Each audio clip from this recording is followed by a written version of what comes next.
And our presenter today is Paul Shaw, and he's going to be giving a presentation about William Addison Dwiggins, an American typographer, book designer, and calligrapher who lived between in the 19th and 20th centuries.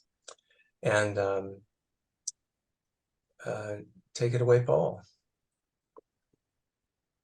Well, thank you all for coming. Sorry that we don't get a fuller crowd because of the late reminder, but I'm glad we're recording this. And let me share my screen. So I've been, can everybody see this? Yes. Yeah. So I've been researching W A Dwiggins since 1977. It's still officially my unfinished dissertation project at Columbia. Some decade it'll be finished. Dwiggins was a calligrapher, typographer, lettering artist, graphic designer, marionette maker, stencil designer. He did all sorts of things. I got interested in him as part of a research on the impact of arts and crafts on American printers and book designers, and realized that I had looked at his work when I was, a teenager in books like the Lindgren books, and hadn't been particularly, excited by Dwiggins back then. But after I was researching him for my MA, as part of my MA thesis, not as a subject, I decided to do him as my PhD. And so I've been looking at his work in a broad sense over the last 40 years. But his lettering and his calligraphy always continue to fascinate me in a way that they didn't when I was a teenager. And what's interesting is to see how his work changed over time, and to see how it's, part of a broader, design aesthetic. This is a talk that, based on a talk I did at RISD several years ago, and then for Society of Scribes in New York, and I think I might have done it for FOC at the San Francisco Public Library, but this has been revised almost entirely for this Blackletter Brunch, and I've given it a new name, Willie Dwiggins' book, based on this image, which is the oldest or the earliest image that I have found of his lettering. I'm dating it 1887. He was born in 1880, died in 1956. So as Raoul said, he was a product of the 19th century, but essentially a 20th century designer. And this is his writing in a book from his parents that he was allowed to scribble in. So I think that's his mother's handwriting at the top. But here he is, testing out his own name, which you can find in other early scrapbooks of his where he keeps playing with his name.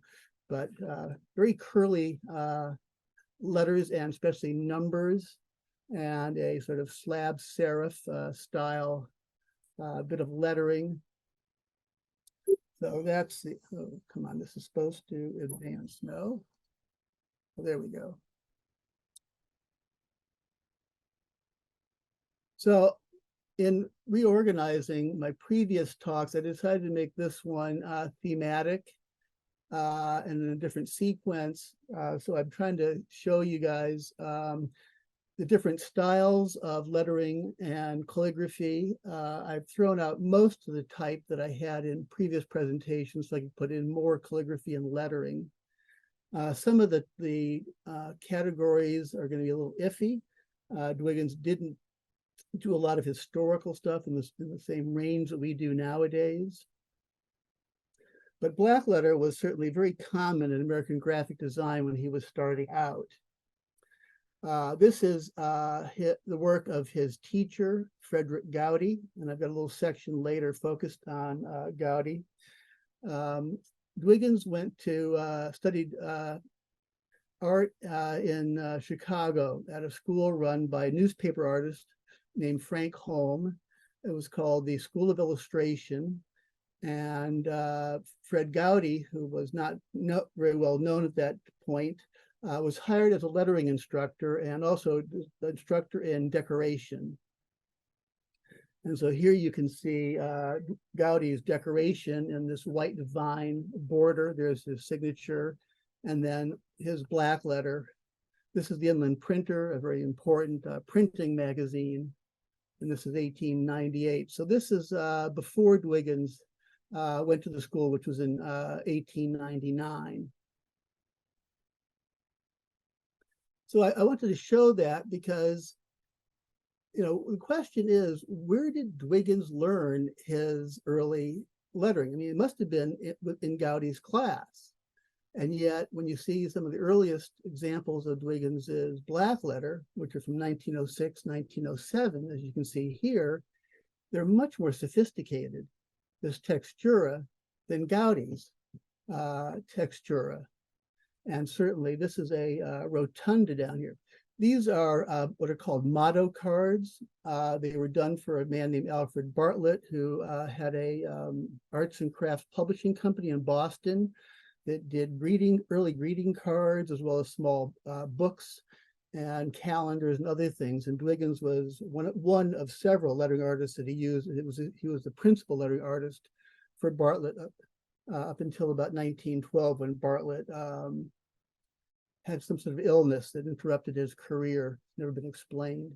But this is quite amazing to see the initial Lombardic G here and the textura. This handwritten date was added later by the people in the library in Boston. But these dates are based on his account book. So we actually can figure out the month in which some of these things were done, which is important to figuring out his early lettering. This is rotunda, and that's a Cadell. And I have found sources for Cadells like this, but this exact one to see what he might have been looking at. There weren't a lot of lettering books available when he was starting his career. I think there's less than half a dozen British and American lettering books. And he wasn't looking at original manuscripts. He was at this point, he's no longer in Chicago, where he studied. He'd moved to the outskirts of Boston, a town called Hingham, in 1904, where he lived for the rest of his life. He created a studio in Boston in 1910, which he ran until 1933 before he moved his work to his home in Hingham. So, he wasn't, he had access theoretically to places with good examples of lettering. The Newberry Library in Chicago at that point already had, I believe, some of, I'm trying to remember his name. There was a famous engrosser in Chicago whose collection was the heart of a lot of Newberry's calligraphy. And that, I think, had already been donated in the late 1890s. The Boston Public Library and the Boston Museum of Fine Arts, of course, would have had material. But there's really not much evidence that Dwiggins, hung out at those places to find, examples of material. He only made one trip to Europe. That was in 1908. So these are before that. So they wouldn't have come from any direct sources there. Before you switch this slide, Paul, this capital O in the middle of God that starts off the top one there, I've never seen that before. I can see he's capitalizing each line, but to capitalize the second letter in the word. Well, what he's doing is very typographic. Yeah. It's cap, small cap, lowercase, which we're used to seeing with Roman. And you're right. Is that Carl who's mentioned that? Yeah. Yeah, I don't think that's something which you find in blackletter and typography. I'll have to look for it now. I've never thought about that, but it's a typical, well, the French in the 16th century started the concept of this diminution, diminuendo they call it. Yeah. It's not acting like a line of small caps that eases you into a paragraph or something. He's capitalizing in the middle of that. I just No, but it is following the small cap idea, because The idea is not necessarily that you do an entire word. I mean, that's how we tend to think of it today. But if you look at older books, it'll often only be like the first letter, or here, he's got the first word in Yeah. ha. But he didn't do the whole word. I mean, yeah, never mind. It's just odd. Never An mind. interesting observation. One thing I often notice is the way he likes to do his Ys with the tail going this way. Beautiful. Yeah. You'll see that a lot. This is Meredith. I've been studying the Irish hands with the Book of Kells, and that's a very, diminuendo is a very typical Irish device, going down in size to the line. So that's from many centuries before the French. Well, the French started as a typographic thing, and I think a lot of Dwiggins's lettering, as you're going to see it, is going to be typographic. And I don't mean that it's type, but that he's being inspired by typography and by book designs. Yeah. Here are two more mottos. The bottom one, I think, is 1912. It's definitely much later than the earlier ones, which were 1906 to 1908. There's another Blackletter, another Cadell. And there's a really crazy Y. You'll see a lot of very strange shapes in Dwiggins's work. I mean, he clearly has looked at historical material, but he will either pick out odd things in the historical material, or he's come up with his own, like this wiggle in the Y here, that thing, this little wiggle there. I've been trying to find exact sources for some of this stuff. Some I have found, and it's on my website, The Definitive Dwiggins. Others I still have no idea where he has seen things, or whether he's totally made them up.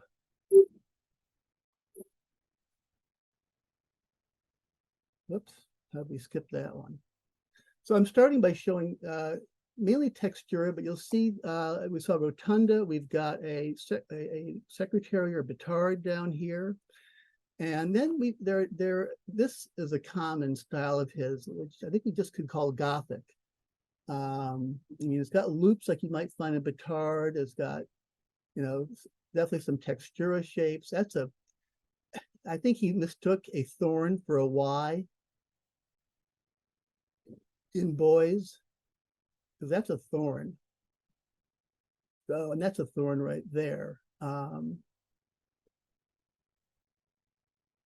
These are more of these little motto cards from Alfred Bartlett. And these things are about like the size of postcards, like 4 by 6. Some of them are even smaller, like this one. I love the creative spelling on the one at the bottom there. Christmas tide. Well, this is actually taken. This one, I think I've actually found the source for this text, and so this is with the Chaucerian spelling. Yeah, it's just lovely to see it though. Yeah, glad with 2 D's. Yeah. Yeah, I mean, you can see the arts and crafts influence in Bartlett's work, not only in making these little cards, but also in the texts that are chosen, and accepting ye old spellings. This is a Dwiggins illustration, and it got reused for other purposes. There's his signature, which early on is often just a D, but at this point we have a WAD.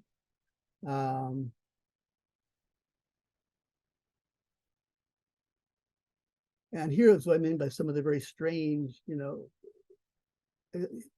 versions of letter forms like this M. I mean, he loosens up Blackletter. His Blackletter is not rigid. So we will see some later on, which is rigid, which is interesting. That later it's rigid, but early on it's very loose. That's a crazy Y. Now these are not for Bartlett, but for colleagues of Bartlett, a man named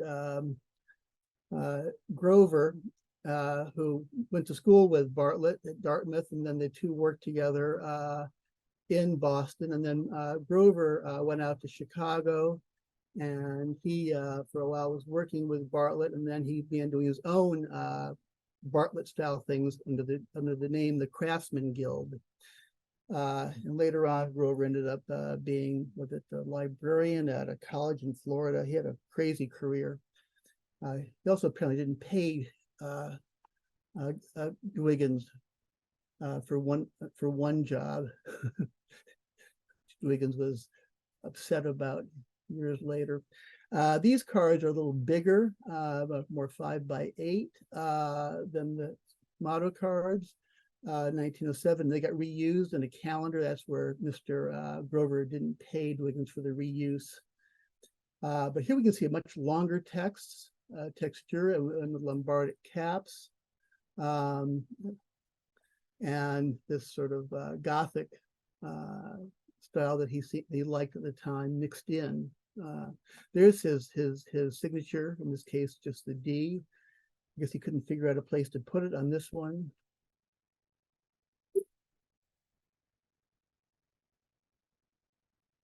I just missed one or not? No. This one, I have not been able to find the original of this, only a reproduction in a book. I would love to see the original of this one, because that salon certificate at the top is astounding. That estimacy, I am sure that there is something he saw to inspire him to do those variations on Cadell's. And that T, I know, is taken from a printed book down here. I can't find the exact one. I found other ones like it. That's a T if you don't read the word, this certificate. It's not an O or some other crazy letter. And typical odd 9 that he was doing at this time. It shows up in other works of his from this period. But I'd like to find the original of this.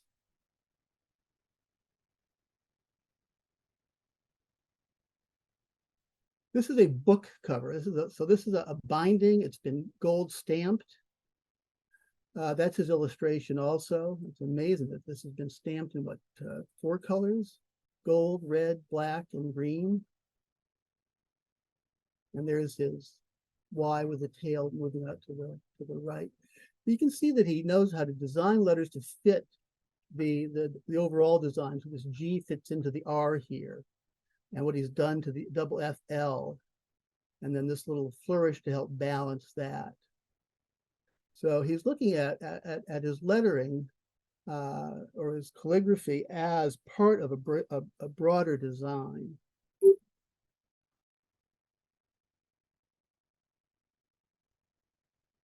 Did a lot of work for this book, which was done on behalf of D.B. Updike. D.B. Updike, Dana Brooklyn Updike, was the owner of the Marymount Press in Boston, and along with Bartlett was the second, or maybe even the first most important client that Dwiggins had in this period. We're talking now 1906 to roughly 1912. And most of the work he did for Updike was a range of decorations, illustrations, lettering, all sorts of things. This one, everything comes together. The border is copied from an old Renaissance border. And I think even this might have been copied from Renaissance border. The illustrations are original by Dwiggins, and you've got the chart or secretary style here in this frontispiece and the title page. All of this is lettered, including the Roman caps here. Here's his signature. He also did some illustrations inside the book.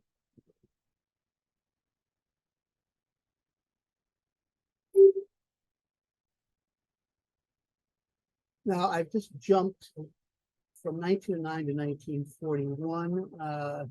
We can see at this point, Dwiggins in his career is basically a book designer and a type designer. 2 careers that started around 1928 to 1930, and were the main things for the second half of his life. This is the jacket for a book he designed for Alfred Knopf, and everything on it is lettered except for this quote from Thomas Mann. All of this is lettered, the capital T, and the Faust, and these are Dwiggins' decoration here and here. But here's the black letter for Goethe, much stiffer than the early stuff, but we can see some of the looseness in the caps, like the W. Blackletter doesn't show up that much in Dwiggins' work as once he gets out of the arts and crafts influence of his early years, and especially into book design in the second half of his career. But it makes a lot of sense to do it for Goethe's Faust. And there are other times when Dwiggins felt it was appropriate. So in 1947, he went back to his hometown in Ohio. Although he went to school in Chicago, he was born in Ohio. And he grew up in a town called Cambridge, Ohio, actually a couple other places, but Cambridge was the main one. And he went back for their big celebration in 1947, and the newspaper there was its 150th anniversary, and he had known the owner of the newspaper when the owner was a child. They were both classmates, and the owner's father at that time owned the newspaper back in the 1890s, and so most likely, because of that connection, he was asked to make this updated special heading for the newspaper for their anniversary in 1947. And newspapers, typically had black letter for their mastheads. So here for the Jeffersonian, he's put a texture in much stiffer than his earlier work. Everything here is done by him, the decoration, the illustration. And this is original artwork that you're seeing here. Some of the stuff I'm showing you is original artwork from the Dwiggins collection in Boston or in some other collections. And some of it's, most of it's reproduced work. This may be the last black letter that he did chronologically. Whoops, oh no, I'm sorry, there's one more. But this is a broadside. Dwiggins didn't do much in the way of posters. Broadsides were about the biggest things he ever did. This one was done in 1948 for a paper company, where they asked a number of designers if they could choose a typeface and then make a poster showing off the typeface, which would be on of course the paper company's paper. And I don't know whether Dwiggins chose Cheltenham. It's not a expected choice. It's not really a typeface that he ever used. Or whether he was, given that as a typeface to do, but he created this crazy A here. And then you got this interesting black letter for Cheltenham and Atlantic Bond with a mix of totally original capitals there. And then these are his decorative stencil ornaments in the corner. I'm not sure if they really go with Cheltenham, but it's, I think, one of the two best in the series of posters that were done. This is the cover for a specimen booklet of one of his typefaces. It was the last one released in his lifetime, called El Dorado. And that's gold stamping on maroon. And I believe there's a copy of the California Historical Society in San Francisco. And so here's his rotunda with a nice little sort of flowing flourish on the D. And his illustration based on, was it Aztec or Mayan glyphs. So that's the last example I'm showing you of black letter. There are others like the one that Raul used for the original announcement of this talk. An item which I overlooked. And there's others from those early years, 1906 to 1912 roughly, but not very much after that. There's not much in the way of uncials in terms of Lombardic capitals, which are derived from uncials. We've already seen a number of them. I'll show you a few more. So uncials do have an important impact on one of Dwiggins' typefaces. And when I use the term uncial, I'm being pretty loose when it comes to Dwiggins. This is the announcement that he put out in 1905 after he moved to Hingham, Massachusetts. In 1904, about 8 months later, in early 1905, he printed up this announcement to send out to potential clients. And it's totally hand lettered. And I say it's uncial only because he mixes in some uncial letter forms, mainly the G, or this A here, this sort of mix of capitals and lowercase. And that becomes influential 40 years later on the typeface called Winchester that he was working on, which never got released in his lifetime, though there is a digital version that you can get. But he seemed to like this odd mix and came back to it occasionally in his career. Here it is for one of those Canterbury cards in 1907. And there you can see some stacked Roman caps. I mean, most of this is just a Roman lowercase.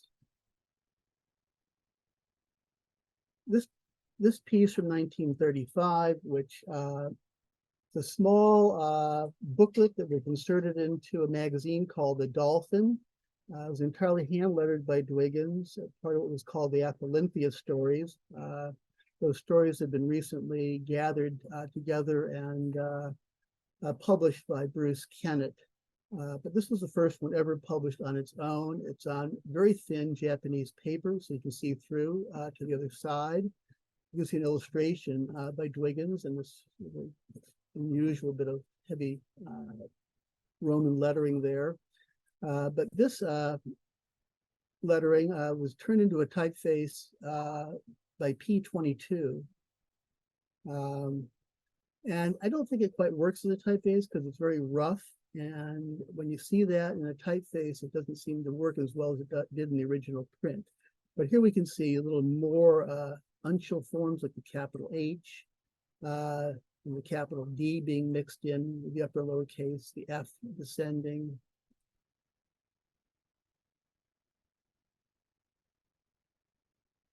And that same style he did for a small broadside when he would have been at this point 69, not quite as old as Hokusai was when Hokusai wrote this text. Hokusai was,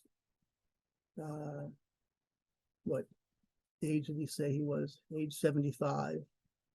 The old man mad about drawing. We probably could use that phrase for Dwiggins if we think of lettering as drawing just as much as illustrations are.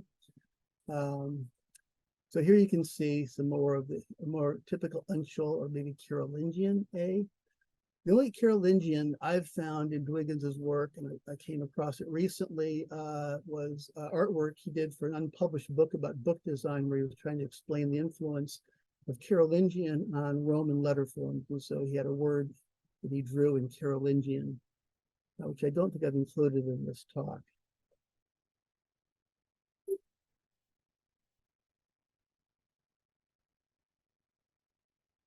So I'm not showing you the Winchester typeface. I try to shorten this talk by dropping out typefaces for the most part and focusing on lettering. These headings are all from a calendar that he did for Mr. Bartlett in 1907. It was reprinted several times. There's only one copy that I've come across. I think it's the 1907 copy. And so these are the headings in Lombardic caps. And then here are details from the non-calendar part of the calendar. I left out the month part, just quotations above them. These are all quotations from a Boston, famous Boston pastor.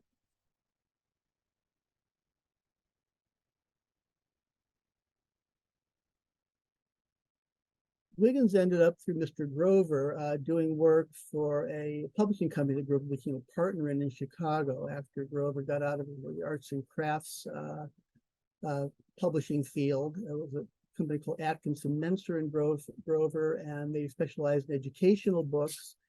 And they had a series that a woman from Indianapolis did for them, applied art books. It lasted for a number of years. And Dwiggins did a lot of uncredited illustration and stuff for them. And he also, for them, did 2 samples of alphabets. This one, Lombardic capitals and Gothic small letters. And then he did one for Roman, which I'll show you later. And these are, I believe, 1907. Rustic is also a bit loose like Unshow, but there's a couple examples of his capitals early in his career, which definitely have the influence of rustic capitals. They're not the ones that we expect from the Virgil manuscript.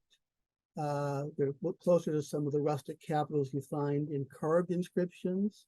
So only letters like the E here, the T have that little loose stroke, while a letter like H was fairly stiff. And this extra little kick on the end is another touch. This is a book binding. It's once again stamped in gold and I guess vermilion, given the title, the Vermilion Pencil. It's 1908. And I'm not sure whether Dwiggins, I think he copied an existing Chinese illustration for this dragon. So I have not tried to look it up. This is much later, 1924. Beginning around 1915, Dwiggins began to do a lot of work with a man named Brad Stevens, who was a sort of impresario in terms of printers and especially paper companies. And Stevens commissioned a lot of work from Dwiggins on the behalf of many different paper companies, as well as his own magazine called Direct Advertising, which promoted a group of paper companies. This is for a company called Crocker McIlwain. There's a couple of versions of this. One's vertical, this is a horizontal version. But you can see a bit of the condensed Roman hint in that A of rustic influence. I'm guessing that he got his idea for rustic and these condensed letter forms from seeing a book called Letters and Lettering by Frank Shuto Brown, who was a Boston architect, a book that was supposedly published in 1902, but every copy I've ever seen is from 1920. But it was published in 1902, and certainly Dwiggins was very familiar with it. I must have gotten a lot of ideas from it. It's a really good book. It's available on Google Books. If you don't have your own copy, it's not that expensive to find copies. And it's overlooked, I think, influence in the early days for American letterers. For Knopf in 1939, it makes sense to do a sort of rustic or condensed Roman. It's a book all about old Rome. This was a book supporting Franklin Roosevelt's New Deal by looking at New Deal sort of policies that occurred in ancient Rome. This is a book jacket. Most of Dwiggins' lettering is Roman, especially as he matured, as he began doing advertising work, and then later on book design work, doing more historical calligraphic things. There just weren't as many opportunities. These are two book plates. This one, there's no exact date for. I'm pretty certain it's 1905 when he finally set up his studio in Hingham. He copied this monk from a Renaissance book. I think I've done a blog post about the source of this figure. But those are his capitals at this point. It's a very small book plate. It's like 1.5 inches square. This one, you can see a much more typographic set of capitals, especially that Z with the weight there. And this is illustration. What's nice is how he put his signature into the illustration as this lock on this stone wall. I haven't figured out who Elizabeth Mary Hill is yet, but obviously, since her name was Hill, we have an illustration of her house on a hill. Whether she really had a house on a hill, I have no idea. This is a detail from an item which, if anybody finds a copy, let me know. There are copies at the Boston Public Library, all rolled up, which we discovered several years ago.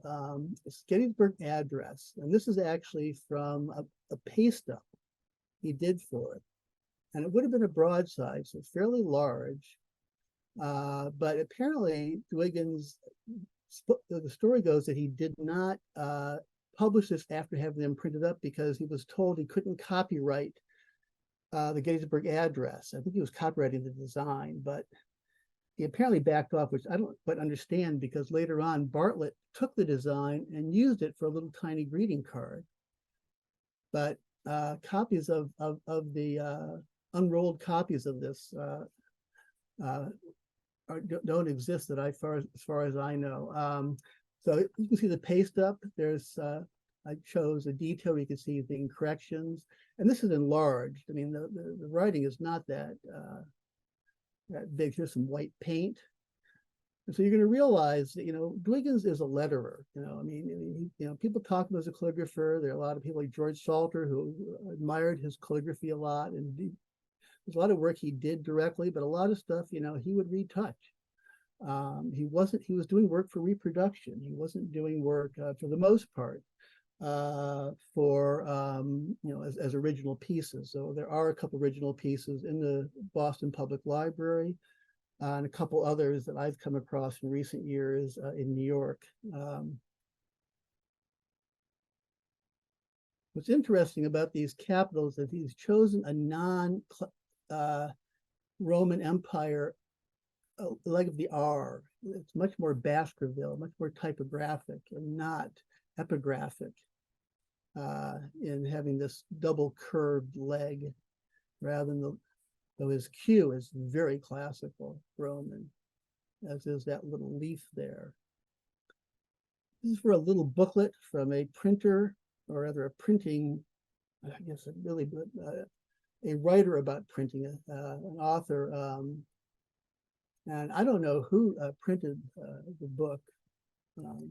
Oops, I'm sorry, didn't mean to jump. But there's that same double-legged R.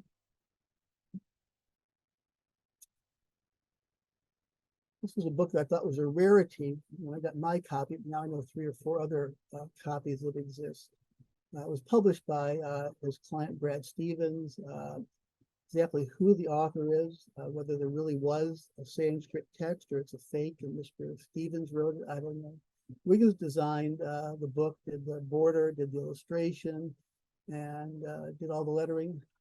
I mean, I suppose we could say this is a bit of a condensed Roman, maybe a bit of rustic influence in the way the R's are lacking the crossbar.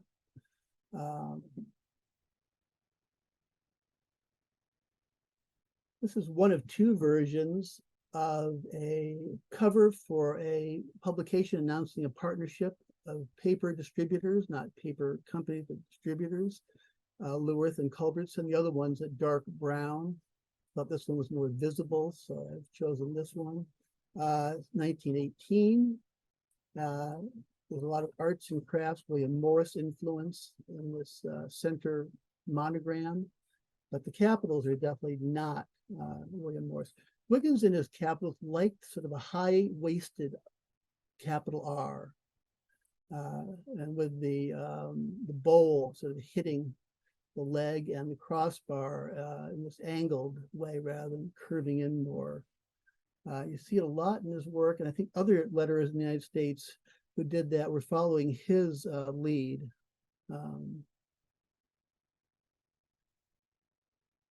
Here's that same style R. This is the magazine Direct Advertising, which Stevens created to promote paper companies as a group. So it was a sample of their paper, as well as articles about design in general, advertising in general, not just paper.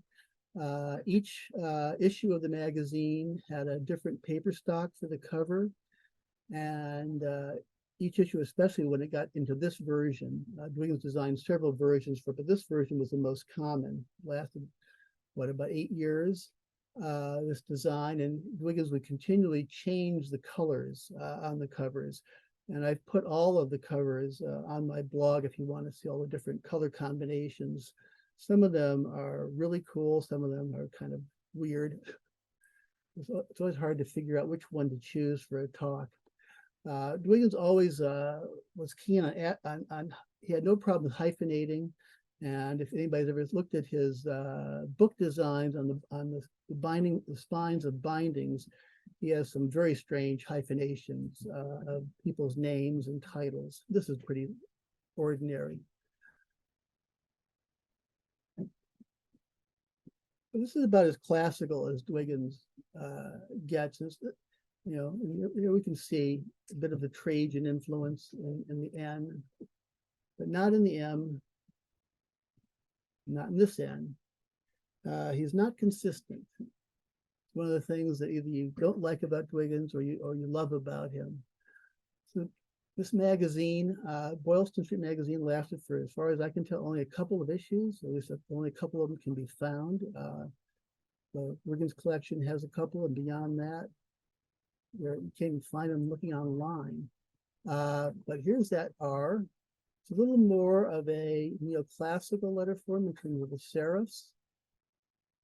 And this photograph of Boylston Street, I think, might include Dwiggins' studio. He had a studio at this point on Boylston Street, and it would have been in the block north of that building. I think it may have been in these buildings here. The buildings that are there today are not these. But I think that's where the studio may have been. Whether he chose that photograph, I doubt. This is a magazine intended to promote stores on this street in Boston. That's probably why it's not very commonly found. Another paper example.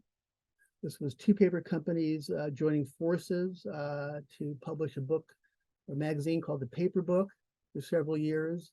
They had two different versions of the cover over the years, and Dwiggins kept playing with the color combinations. He also did this little design in here, the slogan papers at print.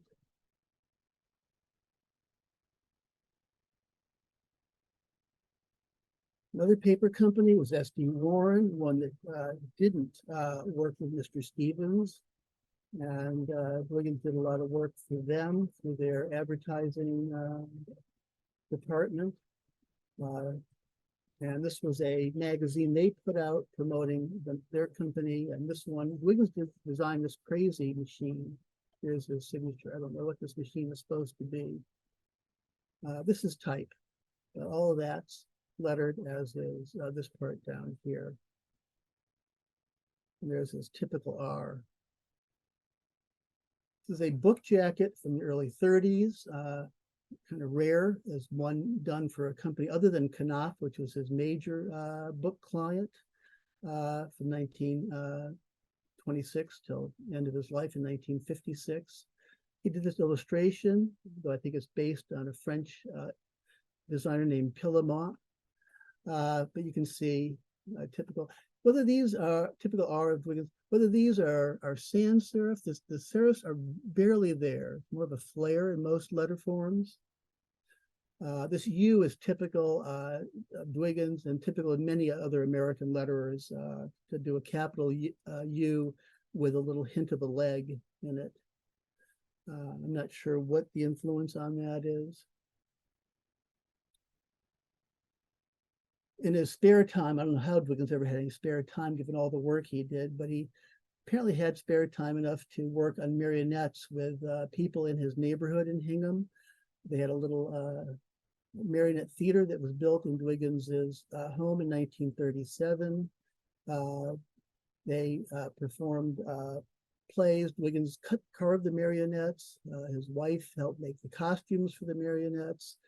The neighbors wrote the plays, and Dwiggins designed this little book, Marionette in Motion, for a company in Detroit interested in marionettes and puppets, and they wanted to know how Dwiggins had created his marionettes, and so he wrote this little booklet explaining how he got them to have realistic motions as they were articulated by the marionneteers. And this is the cover of the booklet. And you can see his capitals there, typical ancient classical Roman choice of having the T raised up for better spacing. Whoops. So this little interlude, looking at Dwiggins, is going from Dwiggins looking at his Roman caps to his lowercase. And looking at influences on Dwiggins, his teacher Gowdy was definitely a major influence. The Blackletter, you can't really see it, but you can see it in early Roman letters. This is Gowdy in 1900. The printer again, his signature, his little, dolphins and printing press. But this style of Roman that Gowdy did, and even his italic, influenced everybody back then. Eventually became the basis of the typeface that Gowdy did for American typesetters called Pabst. And other people copied the Pabst typeface. So for roughly almost a decade, you'll find tons of lettering and type in this style, this Gowdy sort of rough Roman style. I mean, it's not really Tasman or anything we can quite pin down. Here's the typeface Pabst Old Style. It was called Pabst because Gowdy had done some lettering like this for the Pabst Brewing Company. And from that, a typeface was developed. And you can see, deliberately rough edge. This is the arts and crafts influence. This is, and here is one of I guess it is the first book that Dwiggins, or second book that Dwiggins did work on. He illustrated this book. It's the first one, and he did the binding, and he did the lettering. So that's his illustration. There's an earlier signature of his, which is a WAD overlapped monogram. But here, especially with that THE, you can see the influence of Gowdy's lettering. Gowdy often made an H like that without any further curve to it. And we can see something similar, a little more elegant in this motto card. A little heavier version here.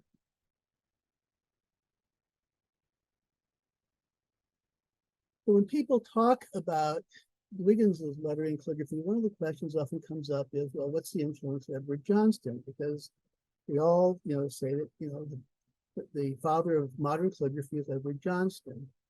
And yet it's hard to find an influence of Johnston on Dwiggins. Johnston's book came out in 1906, Writing, Illuminating, and Lettering. And we think of as Johnston's style of calligraphy, his foundational hand isn't really in that book at all. It developed after he did that book. In that book, this is the best example in that book, I think, of Johnston's work. A lot of the work is quite loose, sort of polite way of saying it's not the highest quality that we expect out of Edward Johnston. And this looks more like what we expect out of Johnston, but this is Dwiggins. And this is 1907. It's before Johnston was doing work like this, at least work that was published. So where did Dwiggins get this? I mean, maybe he got it from seeing Johnston's source, the Harley Salter. He himself, was copying that. I mean, Dwiggins owned a copy of Johnston's book, but when he acquired it, it's hard to know. I mean, it's in the library in Boston, his copy. I do know that the town of Hingham, where he was outside of Boston, had an arts and crafts society, and that society acquired a copy of Johnston's book early in 1907. So I'm sure that Dwiggins saw the book by 1907. But that's the closest I can come to seeing any direct, any sort of influence of Johnston, and it would not be Johnston's own work. This is another example from 1909. The Y is stenciled. There's other versions of this. This is a Christmas card that have a different stencil design. It's quite ugly in my opinion, but this one's quite nice. The one thing that I think Dwiggins may have gotten out of Johnston, much more than Johnston's own work, was the samples that are at the back of the book. There's some really good samples. I really hadn't looked at the book that carefully until I was preparing this. And when you look at the samples at the back of the book, it's amazing the quality of things that Johnston chose. And one of them, unlabeled, is San Vito, which I didn't realize. This is not San Vito. This one just, I don't know who this is. But when I looked at this example, I saw this G, I thought, oh, Wiggins often made a G like that. And here it is in 1909 in this piece that he did for Bartlett. So I think that he may have picked up all sorts of little things from Johnston's writing limited lettering as opposed to picking up Johnston's own calligraphy.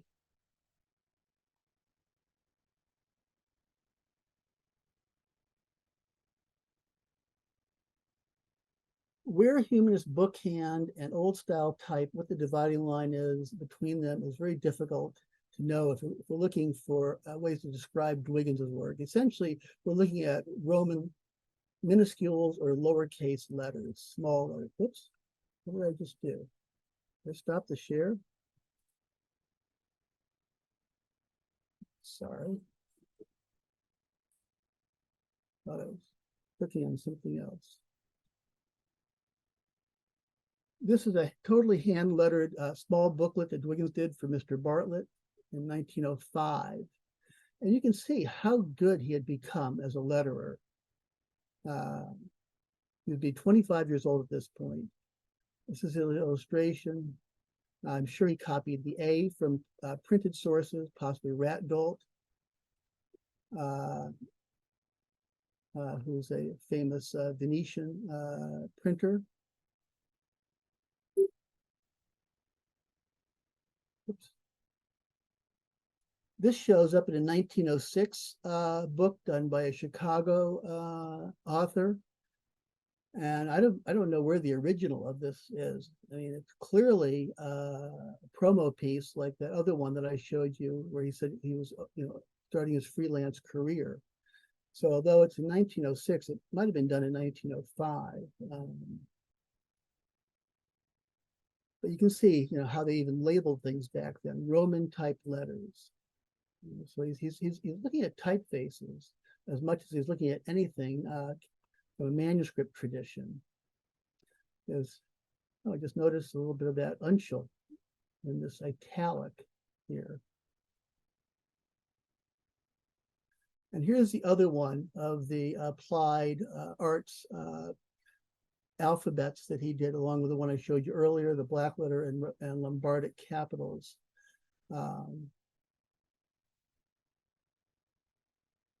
And I don't know what the direct influence on this is. As I'm looking at it now, I'm wondering if it might have been Giovanni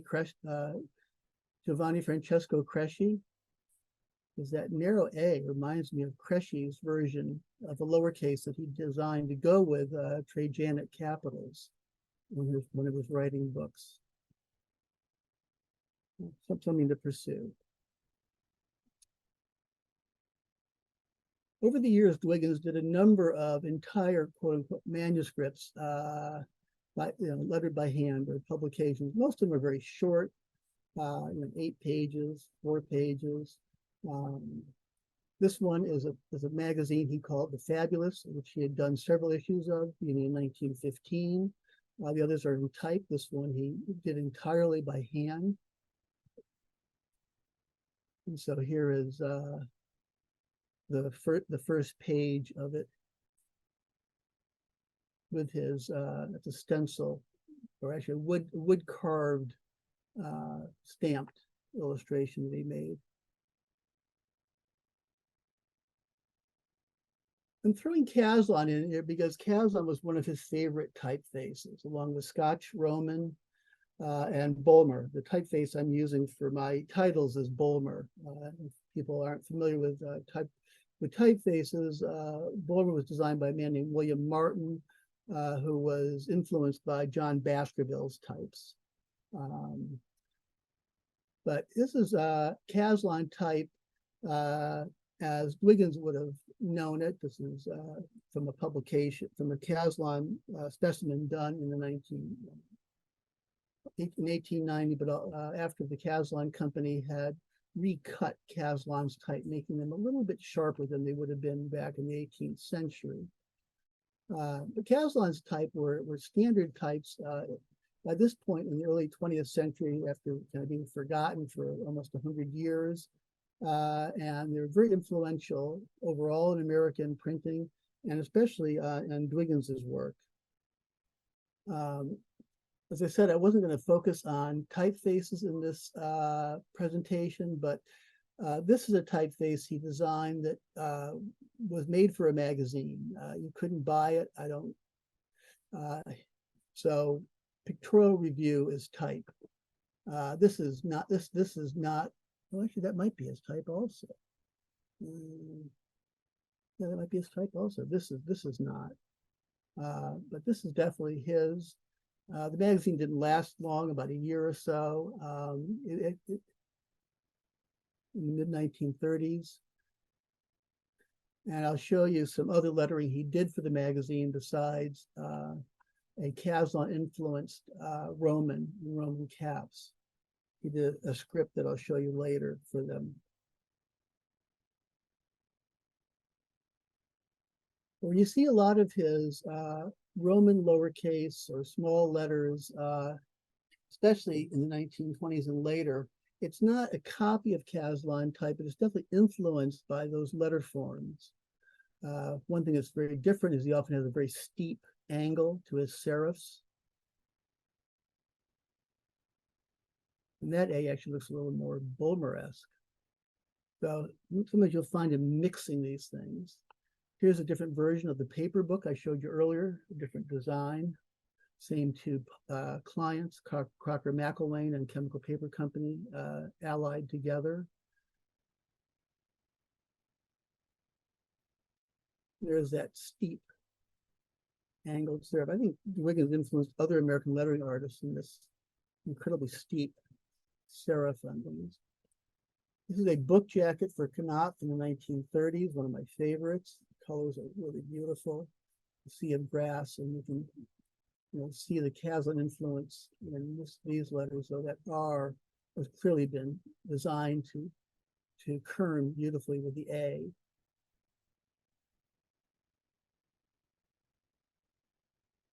A much later jacket for Knopf toward the end of his life. Now we can see very, very chunky Caslon-esque serif.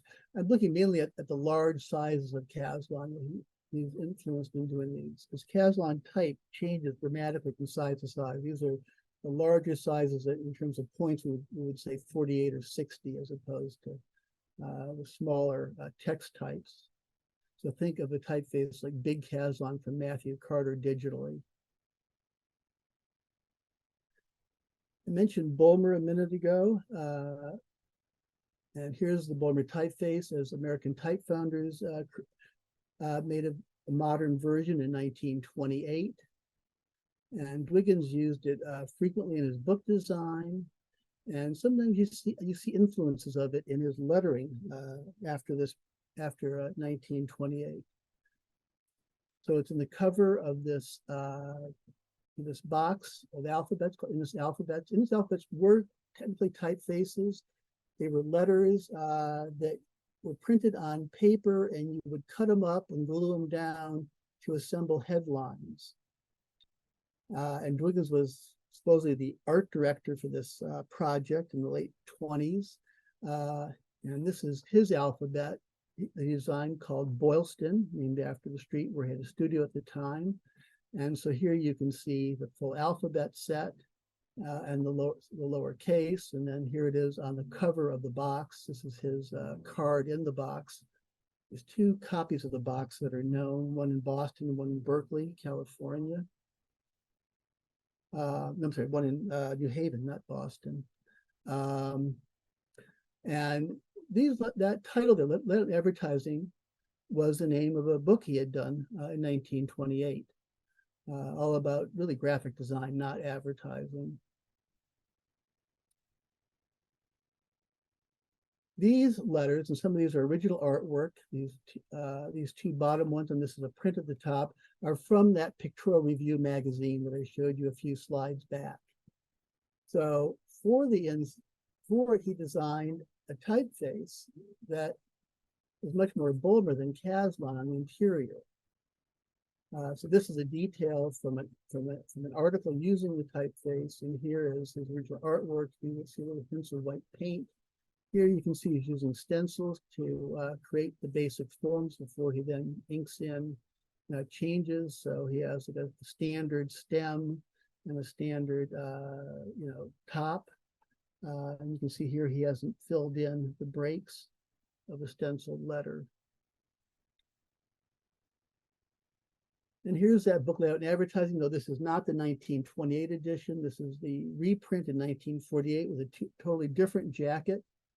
But in this jacket, he has that same Bulmer-esque lowercase a and the T that probably more influenced by Scotch Roman with its flat top. And then something totally Dwiggins-esque in this G. Here's Caslon type, if you're not familiar with Caslon type, though, in smaller sizes than I mentioned. By modern type, I'm using the term that Dwiggins would have used to refer to type that was by Bedoni or Didot. And nowadays, I and other people refer to such type as neoclassical, but it was called modern type in contrast to the types of Caslon that were called old style type. So we're thinking of letters that don't have brackets, that have either hairline or very thin flat serifs. And this is, sort of in that vein. It's kind of hard to figure out what the inspiration for this is. I mean, there are typefaces done at this time in America that are in a sort of heavy style with thin serifs as opposed to the slab serifs of the 19th century, but certainly heavier than Bedoni or Didot. And these are both designs for Mr. Bartlett.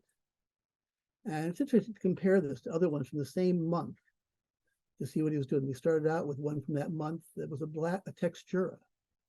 And we saw another one later on that was sort of a Gaudi-esque old style, which maybe we can see a little hint of in Robert Louis Stevenson. Also very unusual, this one for the tall X height.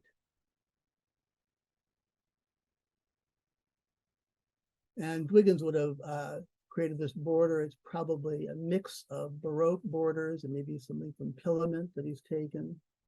I haven't researched that, but the lettering here is much lighter than we just saw, much closer to maybe even heading into Bulmer or Didot. And I'm talking about typefaces a lot because I think Dwiggins was more influenced by type than by manuscript traditions. And that, I think, came from associating with Daniel Berkeley Updike, the printer in Boston.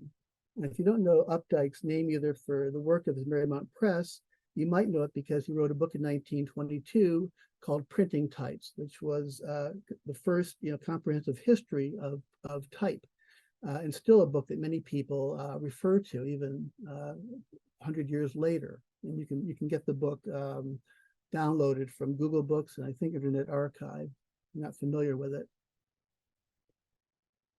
Now I've jumped about a couple decades and we're looking at Dwiggins doing some of these sort of modern style lettering in book work. This is the title page in amazingly 4 colors for a title page, a small little book. I've written about it. I think it's on my blog.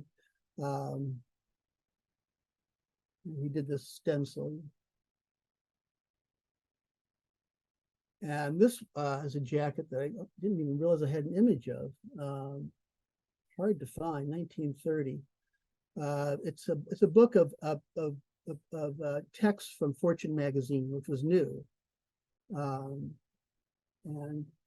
very unusual. Much closer to a neoclassical of Bedoni Didot than earlier stuff I've been showing you. Though the way he's treated these vertical serifs with a slight curvature is definitely not what you're going to find in Didot.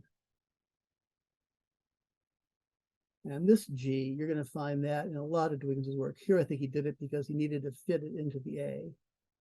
because here you see he's a more expected letter form. That is a mouthful of a title to have to fit onto a book jacket.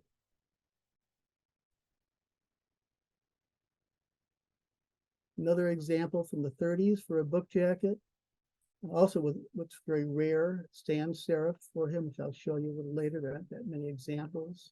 It was a sans serif. Everything's been designed by Dwiggins, even the illustration. If you look carefully, this is a devil's head. So these are the eyes, and there's the horn.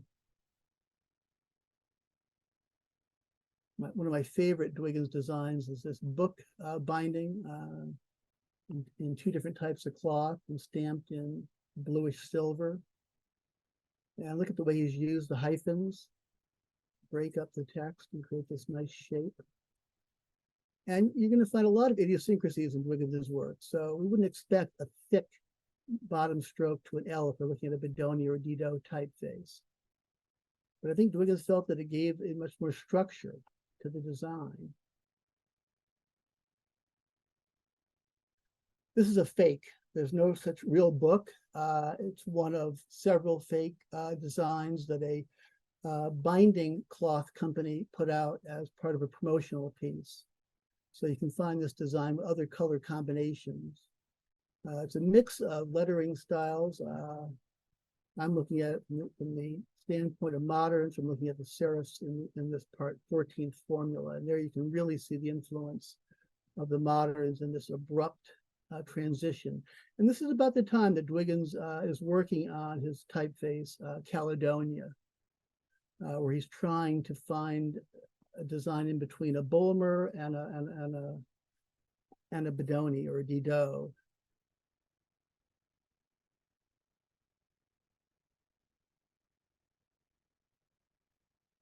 Just a moment.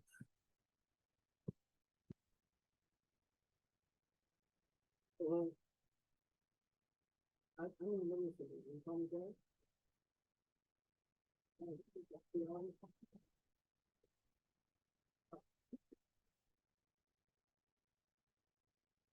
Apologize.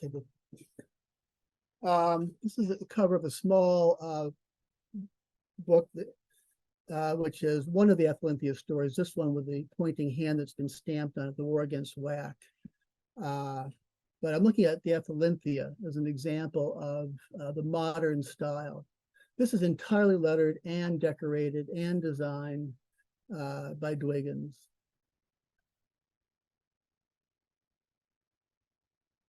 Magazine that most people aren't familiar with. This is the Life magazine that was a humor magazine that lasted for a number of years. And the Life magazine, most of you know, had to buy the rights from this magazine to the name in 1936, I think it was. The magazine was dying years before that, and Dwiggins was brought in to help perk it up in the late 1920s. And he did a masthead for it, and then he did one cover, entirely hand-lettered. It is the most unusual of his designs in terms of looking for modern style lettering, very geometric, very constructed. There's not much else like it that I can find in his work. But he does odd little things, as I said, like the thickening of the serifs here. And that's not your imagination, that they're tiny wedges or splinters. Somewhere around the early 1920s, he began to really like fat faces and slab serifs, these 19th century advertising letter forms. If you don't know what fat faces are essentially Bedoni or Didot designs where the thick parts have been heavied up while the hairline parts have been left thin. And the name fat face was an insult that a British critic gave to these designs in 1825, and the name is kind of stuck. Maybe in our anti-fat shaming attitude of today, we come up with another name for them. But you can see them here in Happy Days. This is lettered by Dwiggins, as is all of that. And then he also did this 19th century decorative stuff here. This is type. In fact, I think it's Scotch Rome, I think. But this is deliberately made to look like a 1870s, 1880s typographic design of the period. It was called artistic printing. This jacket from the 1930s. Here we can see a really good example of a fat face, possibly influenced by some designs that got rediscovered in the late 20s as part of the Art Deco period.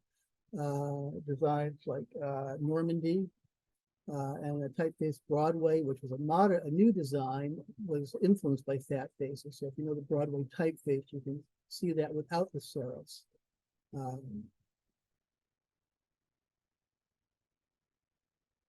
Briefly, direct advertising had a different cover than that classical Roman one I showed you earlier for a couple issues. Dwiggins did this, and then apparently everybody hated it and went back to the other one.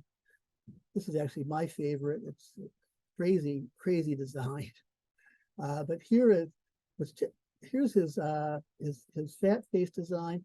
And what he often did was he would have parts of the design with slab serifs and parts of it with hairlines. He did that a lot. He would mix up things that you're not supposed to do. Keeping this part thick. And I think in this case, he's doing it because you need that to help this design as a whole work. But he does it even when letters are not stacked up. Here you can see letters that are not stacked up. And here he hasn't done that heaviness in the E. But elsewhere, you can find that in his work. Another magazine design that is not well known of his, that he designed in the late 20s. He did the cover, reformatted the magazine and came up with this masthead. I've only been able to find a couple copies, but here you can see the fat face, really fat and somewhat fat. And you see, if it was a real fat face, this part should have been heavy. And the same with this part in terms of a typeface. But Dwiggins kind of mixes up what you should be doing and not be doing. Here's the same thing on one of the best projects he ever did for Warren Paper Company. It's a little box full of paper samples, and each one has a different stencil design on it. But the cover is my favorite part with this crazy stencil border, and then in the middle is this tiny little thing. This is actually glued on. It's actually a little glued on piece of paper, printed separately. The rest of the box. For Knopf, sometime in the late 40s, I'm not sure when, he was asked to do a return label for mailing purposes. This is the artwork, and here is a printed label. And it's one of several designs he worked on. He tried putting Knopf at the top and eventually decided to do it in this manner.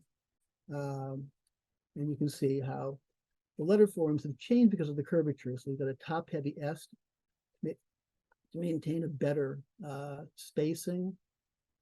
He's raised up the comma for spacing, left out the period there, get everything to fit in, I guess. He probably could have fitted it in. He has a little room there.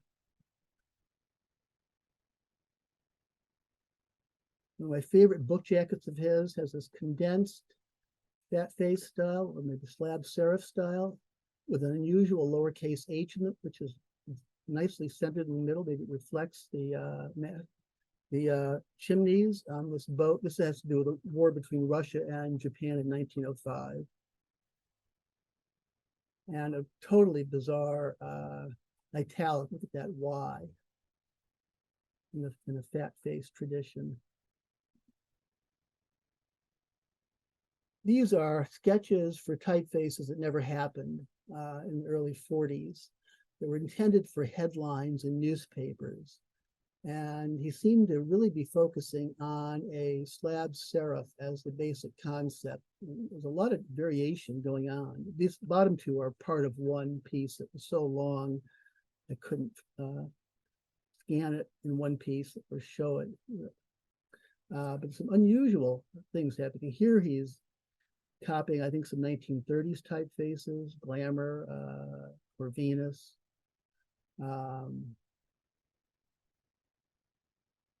There's that curvature I pointed out earlier. on one of the vertical serifs, supposed to being totally angular.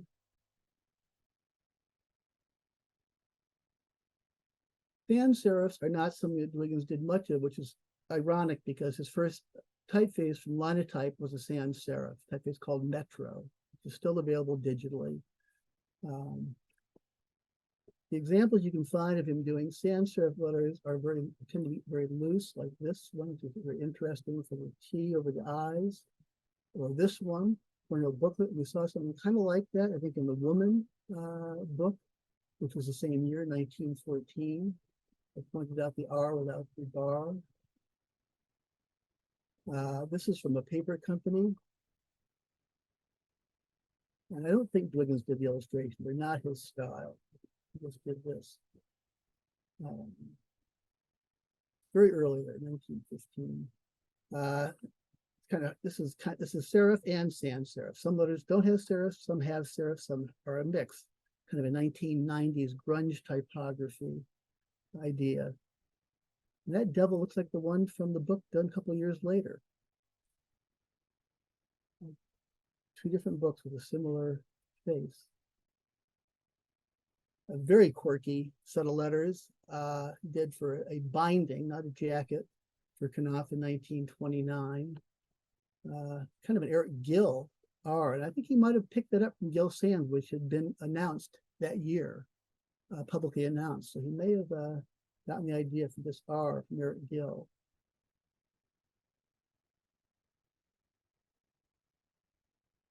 While he was working on his Metro typeface, Dwiggins began playing with the idea of a typeface sans serif that would have thick and thin, what he called modeled sans serif.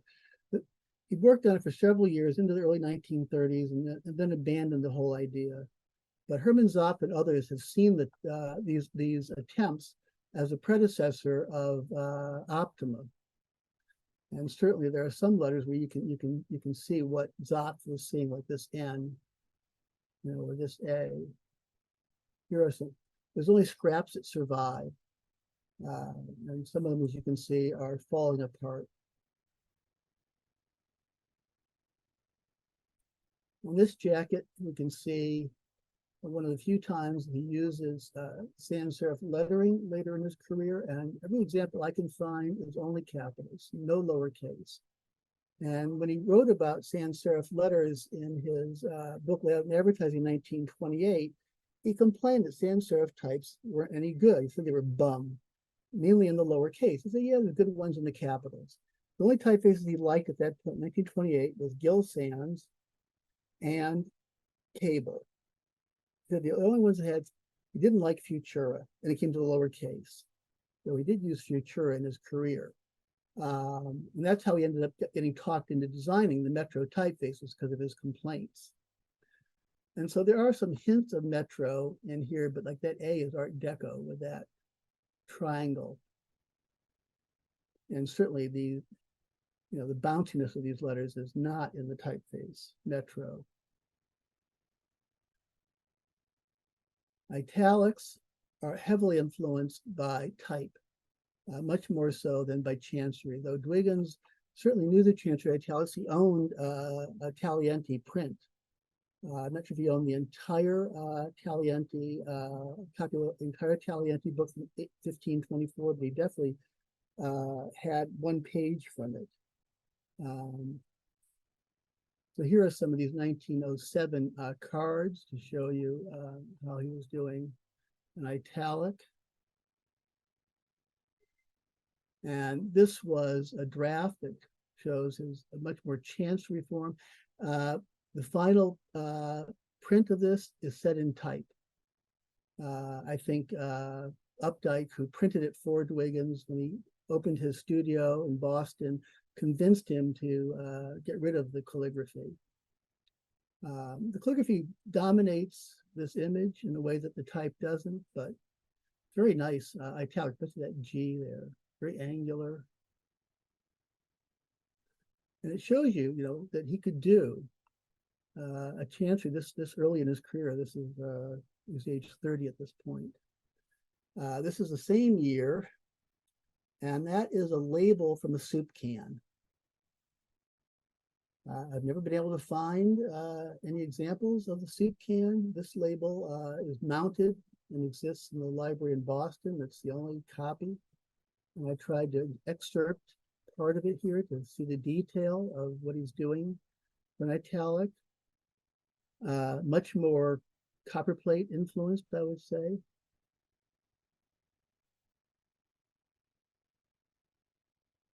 Later in his career, a lot of his italic just comes out of his handwriting. In this case, done very carefully.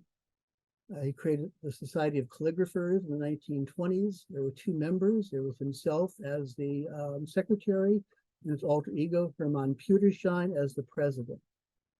And I think he used the society as a way to promote himself. He made a number of people honorary members. I think they were all people that he either admired or had influenced him or he wanted as clients. And so this is from the articles of what happens if you become an honorary member.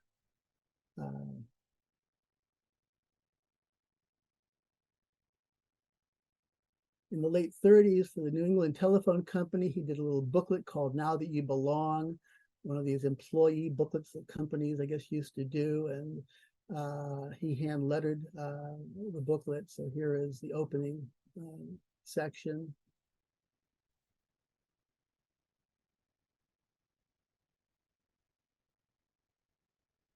Book jacket with some italic, very upright, mixed in with caps. You'll see he's always mixing in styles. And there's a formal version of his handwriting, which we're going to come to sooner in a little while, scripts.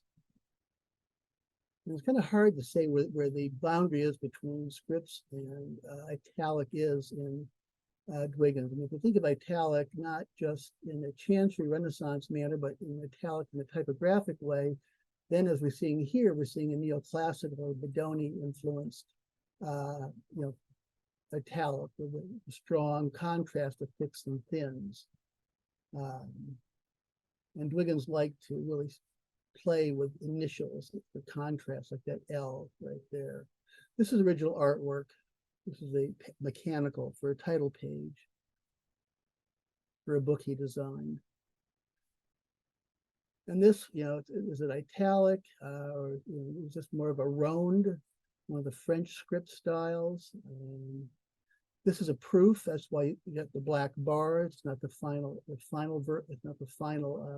print, though. There's nothing different in the final print from this.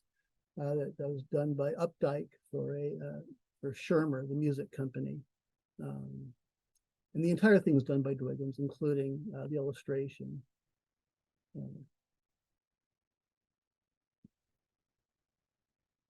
Rusty Warren, he did a series of booklets in the late 20s called The Facts. This one is imitating 19th century typography, but it's all been drawn by Dwiggins with a fat face there, and then thin neoclassical italic here. Really crazy jacket that's not been cropped. I mean, that is the design of the jacket, bleeding off in that strange way on the right and on the bottom. And it's all illustrated by him. And you can see the influence of his handwriting in this italic, where he's kept odd things like this cross bar of the T and the H and the looping. But they've been done much more carefully than you'd find if it was written small. And the Esquire is copying the Esquire logo of the day. It's been changed over the years, so you might recognize the basic forms of it. So there's lots and lots and lots of Dwiggins' script. I didn't realize till several years ago how much he relied on just taking his handwriting and playing with it to different degrees of formality and informality. This little cover for a publication he did to promote himself in the early mid-teens.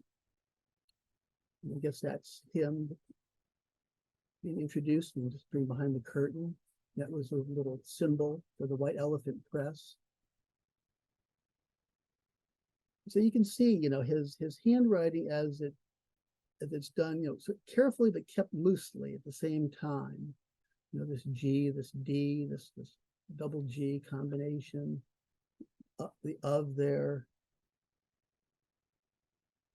part of a series of magazine ads for a Boston Furniture Company.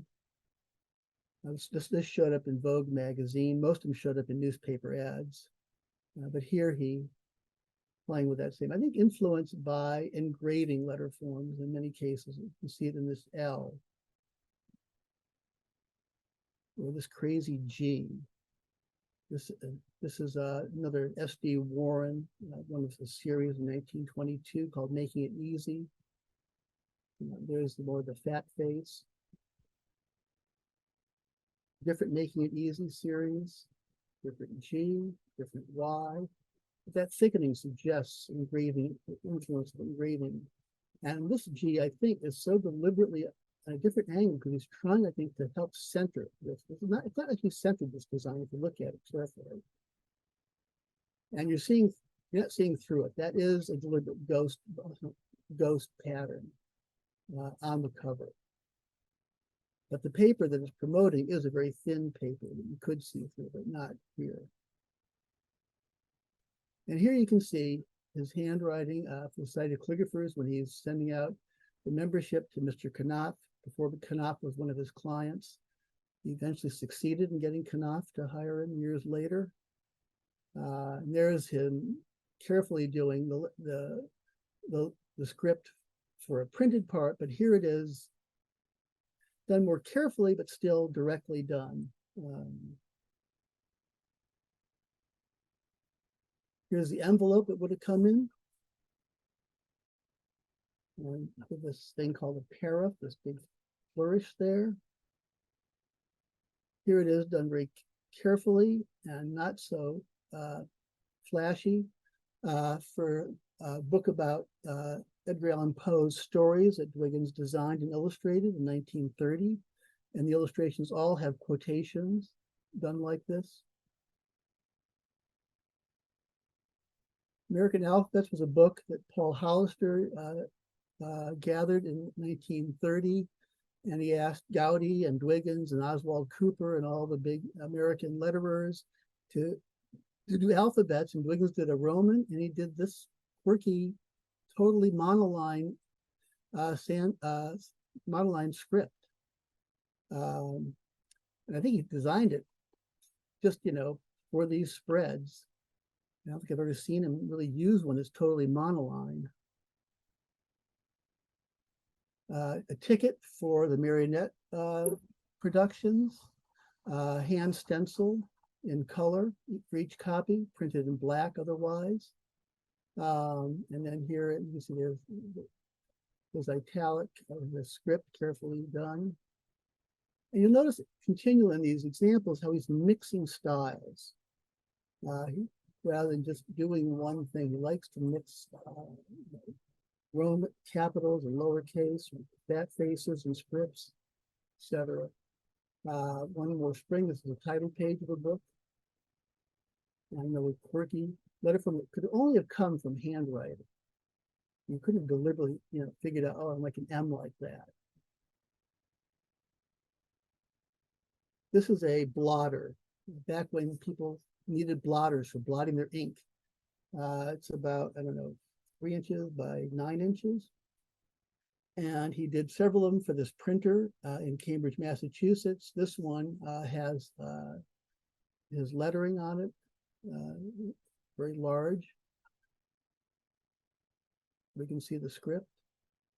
Book plate for him and his wife that he did. I don't know what Bitum Nebo means. If anybody can figure it out, let me know. I've gotten nowhere trying to figure out what that means.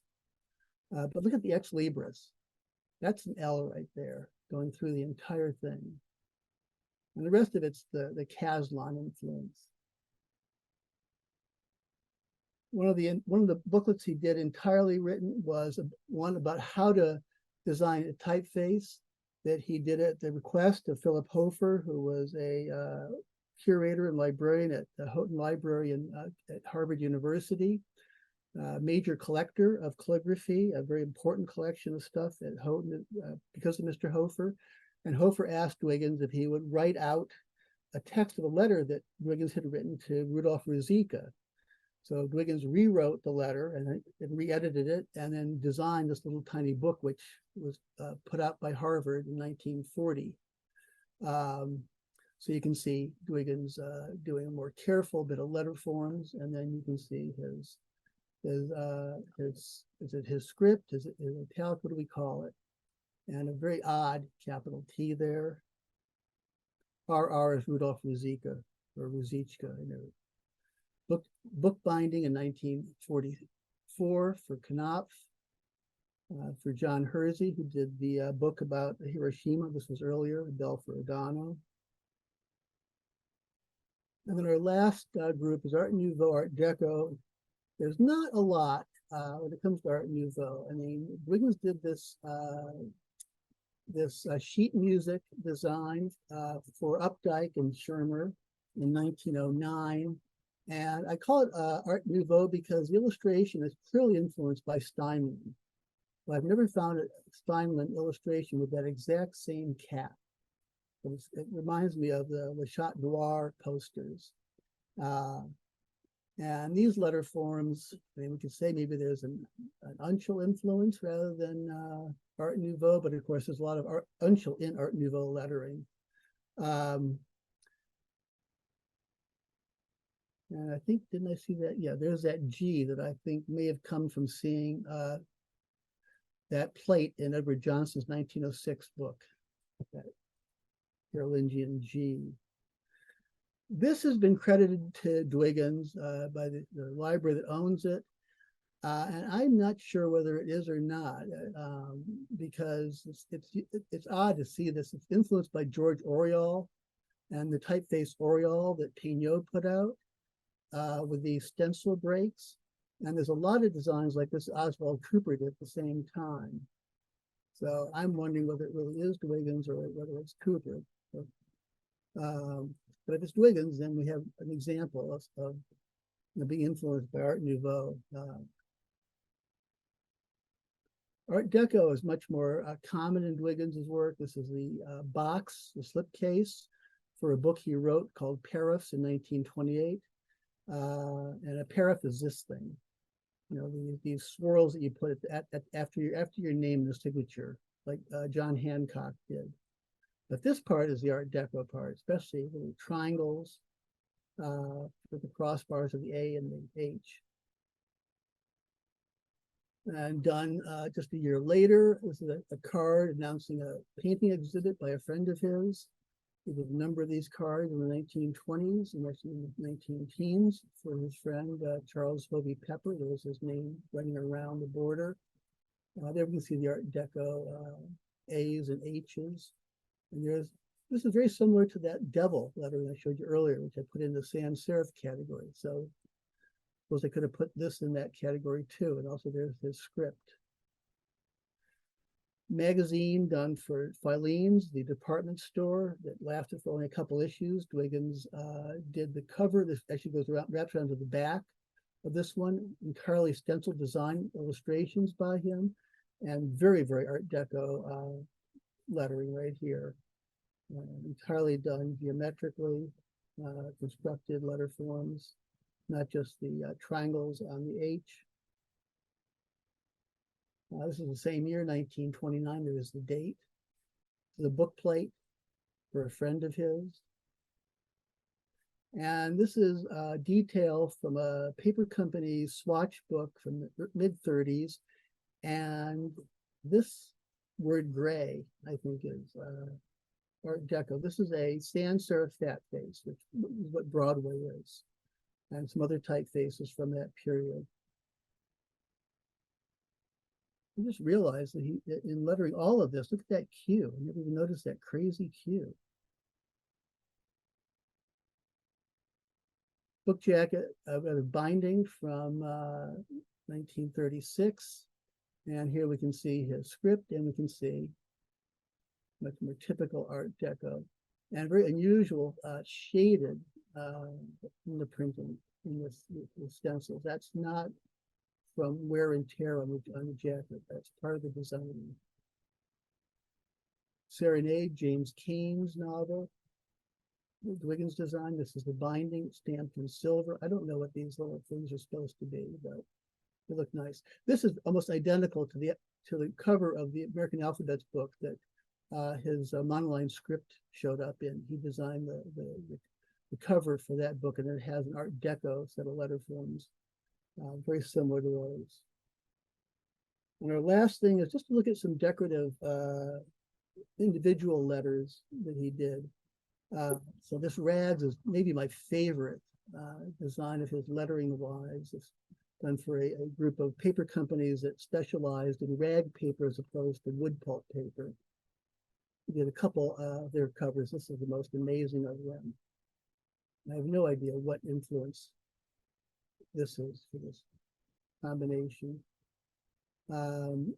This is similar to decorative typefaces that he designed for a printing company in the mid-30s called the Plimpton Initials. But he changed the letters here because the Z is not the same.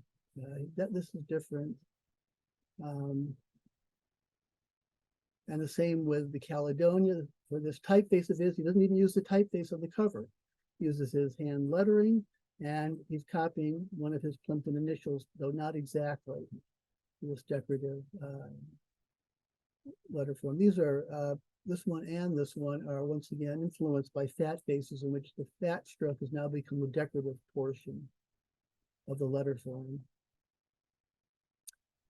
And we've already seen condensed letters like this in his Textura, but here is another example of his early interest in Cadell. We saw a couple of them, 1906 and 1907. This one's, I think, what, 1908.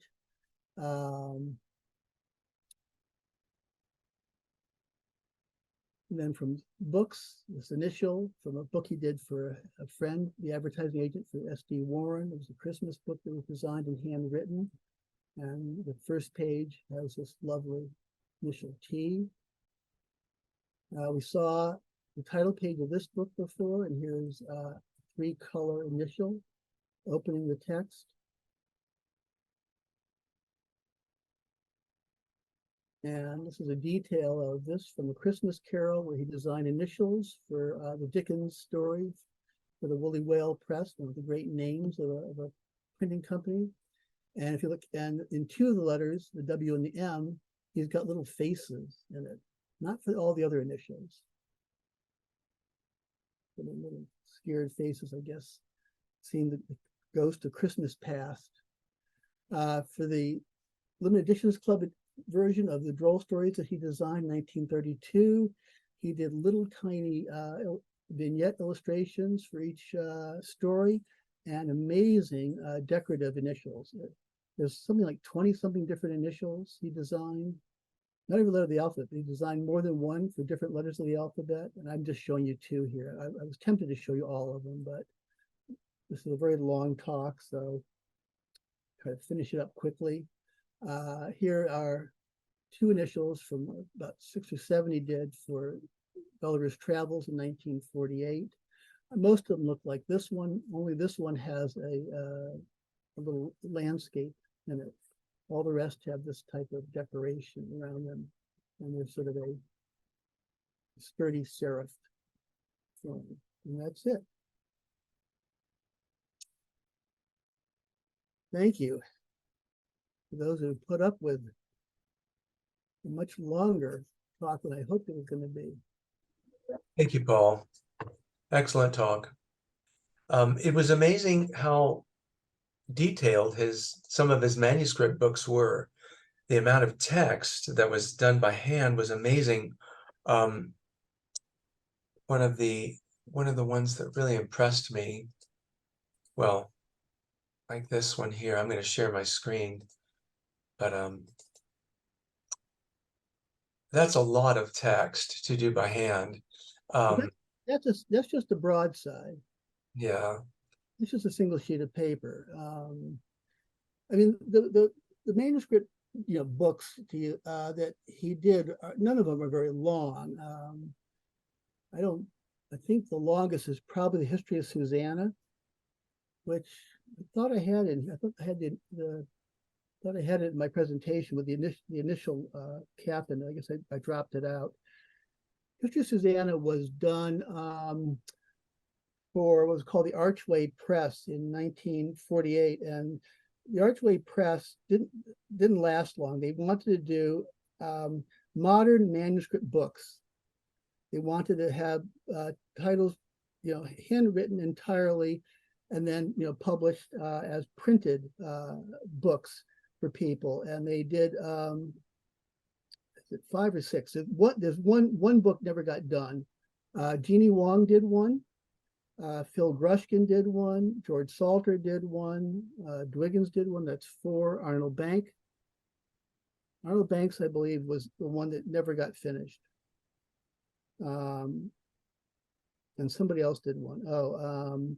Yeah. So I think there were 5 that were finished and 6 that were planned, and they didn't sell. But if you can find them online, they shouldn't be very expensive, and they're pretty nice. Little books. Dwiggins was a History of Susanna from the Bible. I don't know how that came up as a title. I think George Salter did Walden by Thoreau. Not the entire book, but part of it. I mean, it was an idea that Dwiggins had off and on about modern manuscripts, taking advantage of modern technology in printing.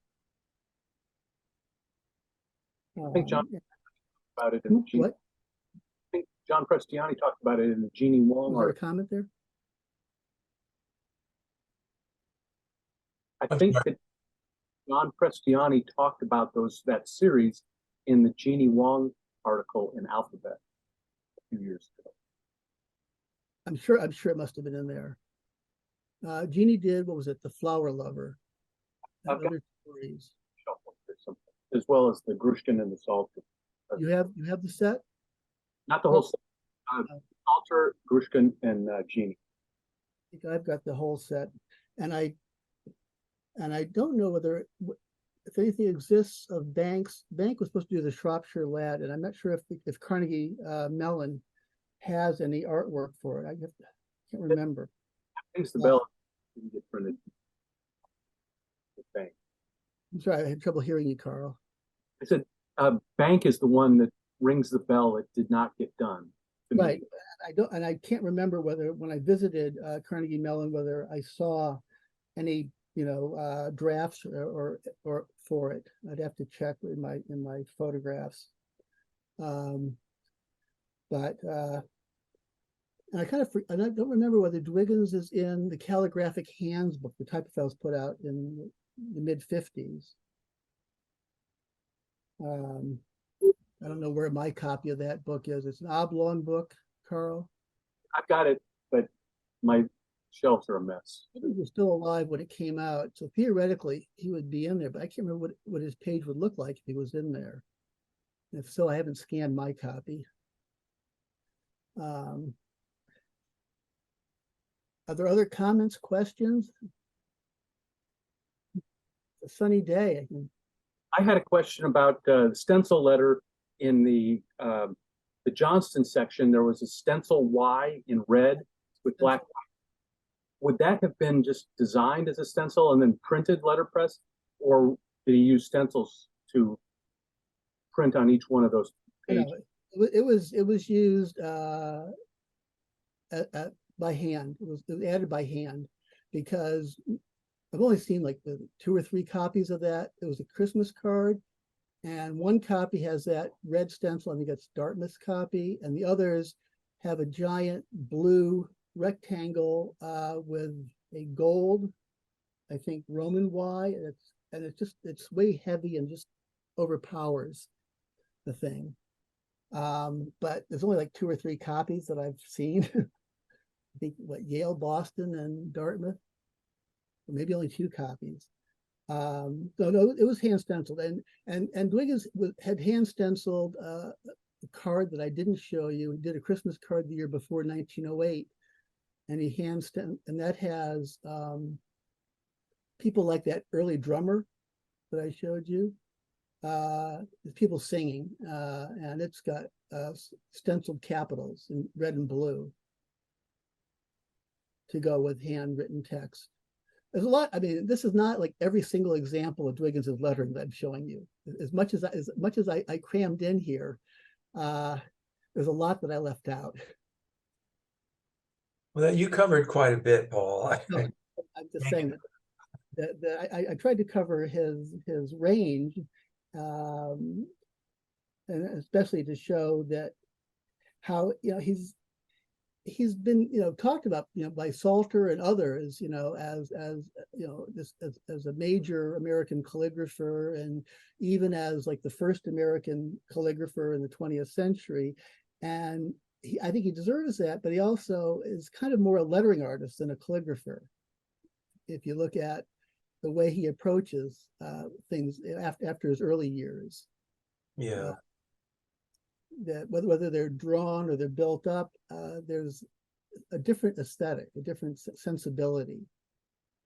Well, you can see a lot more of Dwiggins' work on Paul's website. I just posted it up on the screen, and this is his blog. I'm sorry, not his website, his blog.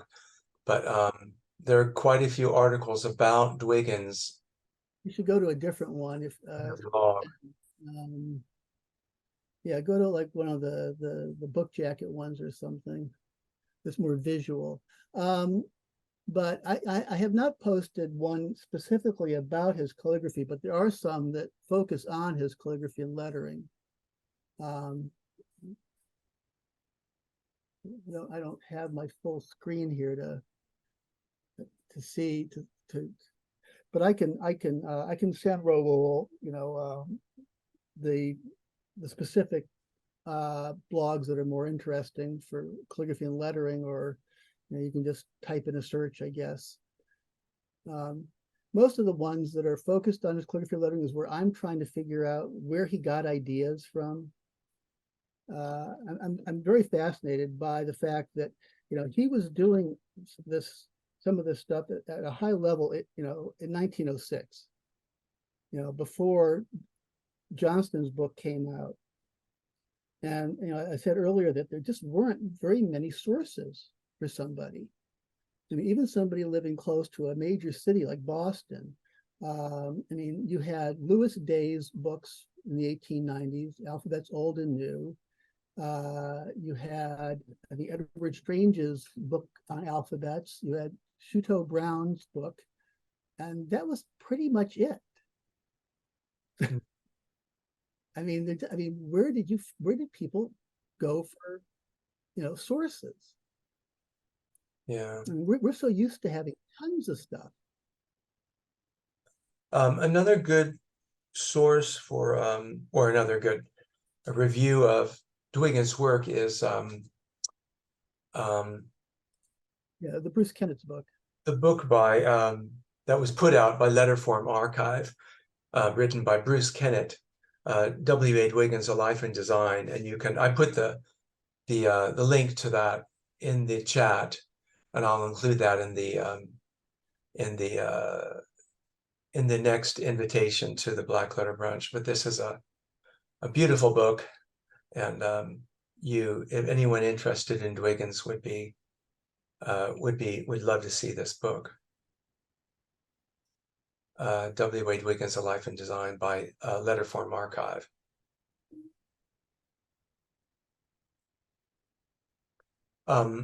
Rob, are you still in the chat? Are you still in the meeting? No, it was Rob.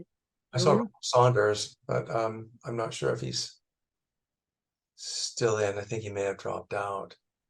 And yeah, I think he's dropped out. That's too bad. But anyway, thank you so much, Paul. I'm sorry that I forgot to send out the reminder before the meeting. I thought I had sent it out, and it turns out it was still in draft. So I just sent that out minutes before the meeting started. So this is being recorded, and I will send a link of the recording out to everybody sometime later on today or tomorrow morning. So thank you very much for attending, and thank you so much, Paul. You managed to make it on short notice. And I'm going to stop recording. Okay.